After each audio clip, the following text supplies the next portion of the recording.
Nah, guys, kembali lagi di channel Aprisitorus, di mana channel ini akan memberikan diri kamu suatu informasi baik dari pekerjaan, asmara, keuangan, serta kehidupan diri kamu secara general. Sebelum saya memberikan suatu informasi dari berbagai aspek yang barusan saya katakan tadi, saya juga mengingatkan kepada teman-teman, informasi yang saya berikan terhadap diri kamu bukan suatu acuan untuk kamu ambil dan untuk kamu terima. Saya hanya bisa memberikan diri kamu suatu informasi berdasarkan kartu yang saya pegang ini. Diri kamu hanya bisa berencana terhadap kehidupan kamu, akan tetapi dibalik dari informasi dan perencanaan tersebut, lagi-lagi yang menentukan adalah Sang Pencipta.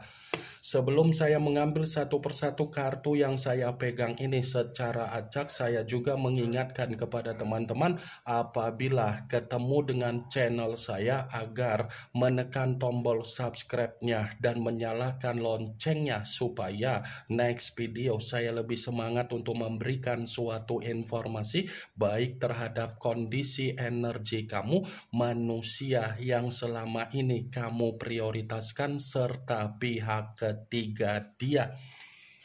Oke Wageng, kali ini saya ingin mengarah terhadap pihak ketiga.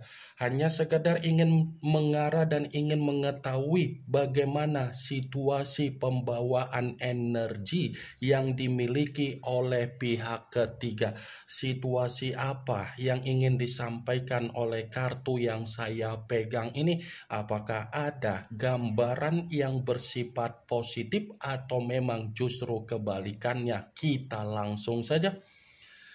Saya akan mengambil beberapa kartu, di mana kartu yang akan saya ambil nanti bisa saja bersifat resonate, bisa saja tidak bersifat resonate. Semuanya saya kembalikan terhadap pola pemikiran kamu, semuanya saya kembalikan terhadap situasi energi yang kamu miliki untuk saat ini.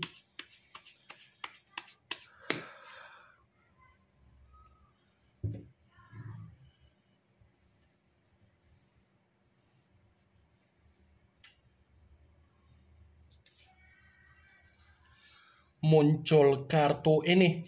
Sekali lagi saya mengatakan muncul kartu yang saya pegang ini, di mana kemunculan kartu yang saya pegang ini seperti memberikan suatu isyarat atau gambaran, di mana gambaran tersebut lagi-lagi apa yang dicari oleh pihak ketiga ketika menjalin suatu komitmen terhadap manusia yang meninggalkan diri kamu, ini adalah kondisi keuangan. Ini yang dicari oleh pihak ketiga dari manusia tersebut. Di luar dari kondisi perasaan, sepertinya pihak ketiga tidak mempermainkan suatu kondisi perasaan. Karena pihak ketiga mengetahui manusia itu secara kestabilan terlalu stabil. Karena pihak ketiga mengetahui manusia itu memiliki yang namanya keroyalan dan keborosan.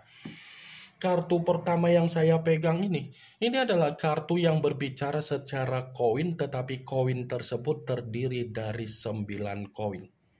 Begitu saya memegang kartu yang saya pegang ini, saya langsung terkejut. Yang dicari oleh pihak ketiga, kemakmuran.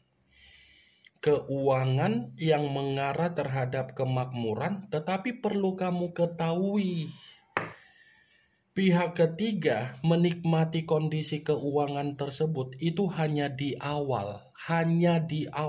Untuk saat ini pihak ketiga lagi menerima apa yang menjadi kondisi kemiskinan dia. Karena di satu sisi manusia yang meninggalkan diri kamu secara keuangan ini lagi bersifat kesulitan, ini lagi bersifat menderita, dan manusia itu tidak mampu memberikan apa yang menjadi kepentingan dari pihak ketiga. Saya memang mengakui, saya mengatakan pihak ketiga mencari yang namanya keuangan. Tetapi keuangan yang dicari oleh pihak ketiga itu dirasakan oleh pihak ketiga di awal, bukan untuk saat ini, wah geng. Muncul kartu The Tower, yang dimana kemunculan kartu ini kemungkinan besar kamu sudah mengerti arti dari kartu tersebut, karena memang kartu ini selalu keluar, karena memang kartu ini selalu muncul, karena memang kartu ini selalu saya artikan terhadap diri kamu. Seakan-akan kemunculan kartu yang saya pegang ini membuktikan pihak ketiga lagi menerima apa yang menjadi kondisi kehancuran dia, malapetaka dia, bencana dia, keterpurukan dia, dan ketakutan dia.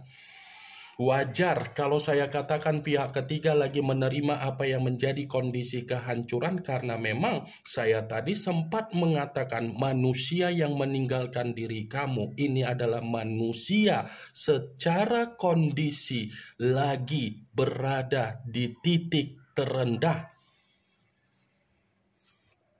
Muncul kartu Judgment, yang dimana kemunculan kartu ini berbicara secara pembaharuan, tetapi yang ingin saya sampaikan terhadap diri kamu, apa yang menjadi suasana dari komitmen yang dibina oleh pihak ketiga terhadap manusia yang meninggalkan diri kamu, atau komitmen yang dibina oleh manusia itu terhadap pihak ketiganya, ini seperti menggambarkan suasana komitmen itu sedang ada pembusukan.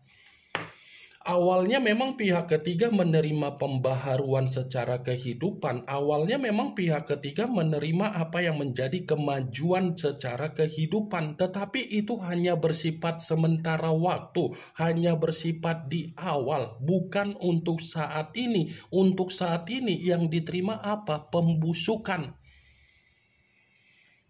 Muncul kartu Eight of Swords, yang dimana kemunculan kartu ini berbicara secara pedang, tetapi pedang tersebut terdiri dari 8 pedang. Kalau seandainya saya mencoba untuk menarik satu pedang dari ke-8 pedang tersebut, coba kamu perhatikan bagaimana situasi gambar di dalam kartu tersebut.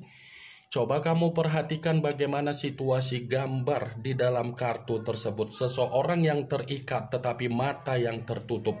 Mata yang tertutup ini mengategorikan pihak ketiga lagi menerima situasi yang bersifat tercekik, beban, intimidasi. Karena kalau saya katakan penampilan pihak ketiga tidak lagi mendukung apa yang menjadi penampilan pihak ketiga. Bayangkan saja mata yang tertutup bagaimana kondisinya. Tercekik, ada beban.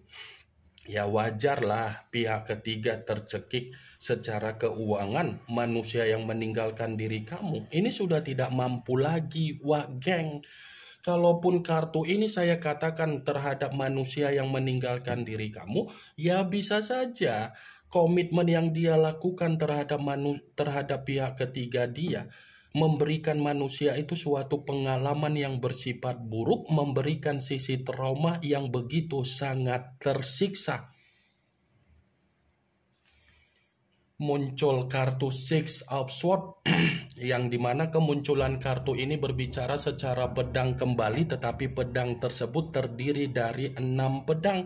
Kalau seandainya saya mencoba untuk menarik satu pedang dari ke-6 pedang tersebut, ya saya kembali untuk mengatakan bahwasannya pihak ketiga ini lagi menerima apa yang menjadi kekacau balauan. Bukan hanya kehancuran, keterpurukan, dan tercekik, tetapi pihak ketiga memang benar-benar lagi bersifat kacau balau. Muncul kartu The Devil, yang dimana kemunculan kartu ini mengarah terhadap unsur tanah berlambangkan 3 zodiak, Capricorn, Taurus, dan Virgo. Kalau seandainya saya mencoba untuk mengesampingkan ketiga zodiak yang barusan saya katakan tadi, sepertinya apa yang menjadi komitmen mereka berdua ini adalah komitmen di mana mereka sudah saling menyudutkan, sudah memberikan yang namanya penyakit. The Devil, lambang dari kata iblis. The Devil, lambang dari suasana yang bersifat negatif. Dan bisa saja pihak ketiga sedang menerima apa yang menjadi kabar buruk perihal dari kondisi komitmen tersebut. Kalaupun saya mengkaitkan kartu The Devil ini terhadap manusia yang meninggalkan diri kamu, ya bisa saja kondisi manusia itu benar-benar menerima apa yang menjadi resiko dia sendiri dari aibnya sendiri. Muncul kartu Six of Wands, yang dimana kemunculan kartu ini berbicara secara tongkat, tetapi tongkat tersebut terdiri dari 6 tongkat. Kalau seandainya saya mencoba untuk menarik satu tongkat dari ke-6 tongkat tersebut, ya satu tongkat yang saya tarik ini seperti mencerminkan di mana pihak ketiga sudah tidak lagi menikmati apa yang menjadi kemerdekaan secara komitmen tersebut. Ini pihak ketiga memang benar-benar sudah tidak lagi menikmati apa yang menjadi kemerdekaan dia. Makanya kartu pertama tadi kan saya sempat mengatakan di awalnya saja, di awal, bukan untuk saat ini. Muncul kartu Strength, yang dimana kemunculan kartu ini mengarah terhadap unsur api, berlambangkan 3 zodiak, Aries, Leo, dan Sagittarius. Kalau seandainya saya mencoba untuk mengesampingkan ketiga zodiak yang barusan saya katakan tadi, ya lagi-lagi kartu ini seperti mengatakan kedua belah pihak sudah sama-sama saling bersifat apatis. Sudah saling bersifat apatis, terutama dari pihak ketiga, karena pihak ketiga sudah tidak lagi mendapatkan apa yang menjadi keuntungan secara komitmen tersebut. Kalaupun kartu ini saya katakan terhadap manusia yang meninggalkan diri kamu, sebenarnya manusia itu sadar dia terlalu sabar untuk mengayomi pihak ketiga. Tetapi kesabaran yang dia sadari ketika dia mengayomi pihak ketiga membuat diri dia bagaimana? Baru merasakan penyesalan. Muncul kartu The High of Priestess, yang dimana kemunculan kartu ini selalu saya katakan sebagai kartu yang berbicara secara pendeta, tetapi pendeta perempuan.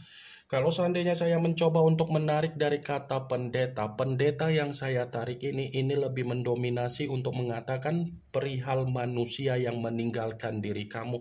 Kenapa? Karena di satu sisi ketika manusia itu mengenal perkenalan terhadap pihak ketiga di awal, pihak ketiga bisa saja mempermainkan apa yang menjadi urusan spiritual, tetapi spiritual yang dimainkan oleh pihak ketiga terhadap manusia itu membuat manusia itu secara alam bawah sadar merasa sangat tersiksa. Alam bawah sadar manusia itu sangat tersiksa ketika dikendalikan secara spiritual. Wah, geng, ini yang ingin saya sampaikan terhadap diri kamu dari berbagai kartu yang saya pegang ini.